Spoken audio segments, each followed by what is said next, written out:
الثقة بالنفس فيها سم قاتل. ما تتخدعش بالريلز اللي فيها كلام متزوق على مزيكة عمر خيرت عشان تتحمس وتثق في قدراتك وإنك جامد مفيش زيك. اوعى تثق في نفسك زيادة عن اللزوم. عارف ليه؟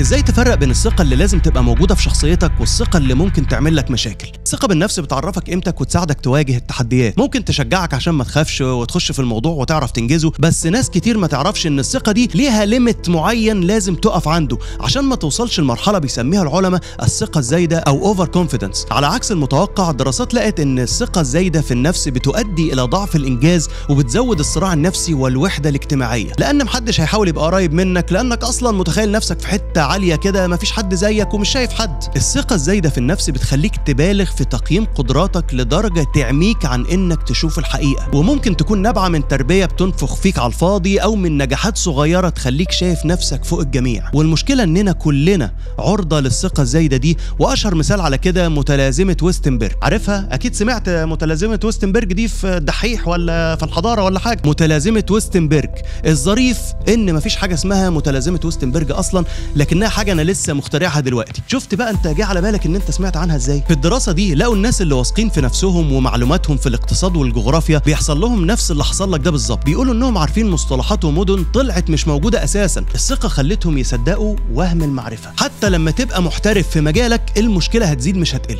لما يكون عندك سلطة او تمسك منصب، الثقة الزايدة ممكن تخليك تشوف الواقع غلط، تقول لنفسك اكيد الناس دي شايفة زي ما انا شايف ومعجبين بيا زي ما انا معجب بنفسي كده. والحقيقة الدراسات العلمية بتقول ان بعض المسؤولين اوقات كتير بيتجاهلوا التحذيرات وفي الاخر بتحصل لهم كوارث بسبب الثقة الزايدة في النفس. ما هو مش كل حاجة تبان سهلة بتبقى سهلة فعلا. العلماء في تجارب كتير خلوا الناس تتفرج على فيديوهات فيها ناس بتعمل حركات صعبة زي خلع مفرش الترابيزة مثلا اللي عليه كوبايات. عارف الحركة دي؟ الناس بعد ما بتتفرج على الفيديوهات دي بتحس ان الموضوع سهل قوي. يا اخي انا جامد لما اعمل حاجة زي كده، سهل جدا ان انا اعملها لو ركزت شوية. والحقيقة انهم لما بيجربوها الكوبايات كلها بتقع. وبلاش تجربها في بيتكم، لان الثقة الزايدة دي هي اللي بتخليهم يحطوا تحذير في التلفزيون ان الحركة دي خطر وبلاش تعملها في البيت، زي واحد بينفخ نار من بقه وهو ماشي على الحبل وبيرمي سكاكين في الهواء. فاوعى تفتكرها سهلة يعني وتعملها. انا عارف انك واثق من نفسك، بس بلاش توصل لدرجة ان الثقة دي تضر. وده بيحصل في تفاصيل الحياة اللي ممكن ما تبقاش متخيلها اصلا. الثقة الزايدة ساعات بتخلينا نفتكر اننا عارفين كل حاجة عن شريك حياتنا او صحابنا، وده ممكن يضرنا اكتر ما ينفعنا. عندك مثلا الدراسة دي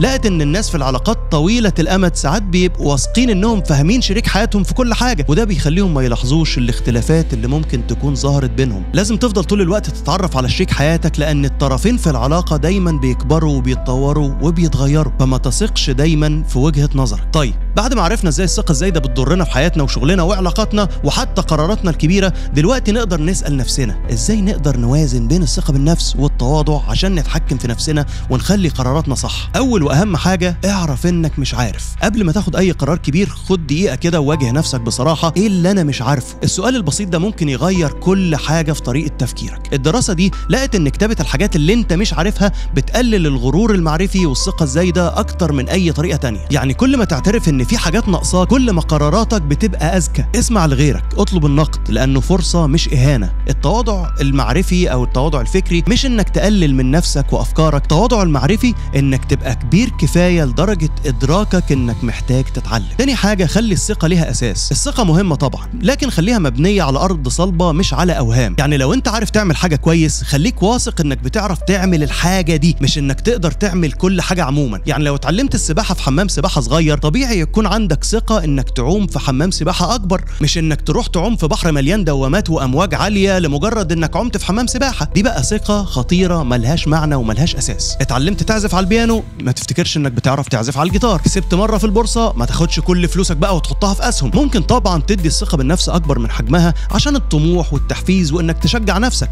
لكن ما تاخدش على اساسها قرارات مادية ممكن تضر. تالت حاجة جرب على صغير. ثقتك في قدراتك بتزيد لما تشوف واحد قاعد بيرمي الكور في الهواء او بينشن بالسهم على الهدف او بيلعب بولينج ويوقع كل القلل البيضة دي. لكن التجارب اظهرت ان مجرد لمس الادوات دي او خوض التجربة فعلا بيعدل الثقة الزايدة في النفس. جرب الاول قبل ما تغامر. جرب الحاجة على نطاق صغير او استشير خبير. التجربة الفعلية بتقلل الوهم، والاختبار العملي والتجربة الواقعية هم اللي بيكشفوا الفرق بين الثقة الحقيقية ووهم الثقة. النقطة اللي بعد كده احذر مشاعرك. المشاعر ساعات بتخدعك اكتر من اي حاجة تانية. الفرحة المبالغة المبالغ فيها أو الحماس الزايد ممكن يخلوك تاخد قرار متهور إنك تشوف الدنيا كلها بمنظار وردي. فلو حاسس إنك فرحان زيادة، أجل القرار الكبير لدقايق أو ساعات لحد ما تهدى، واسأل نفسك: هل أنا دلوقتي بحكم بعقلي ولا بمشاعري؟ الدراسة دي بتقول إن مجرد إدراكك للسؤال ده بيقلل تأثير حالتك النفسية على قراراتك. قلت قبل كده في كتاب كيف تصبح إنسانا إن إحساسك بالوصول للقمة هو بداية الانحدار. اعرف حدود معرفتك وإن دايما في أحسن. لو حسيت إنك وصلت هتبطل تعافر، هتبطل تتعلم،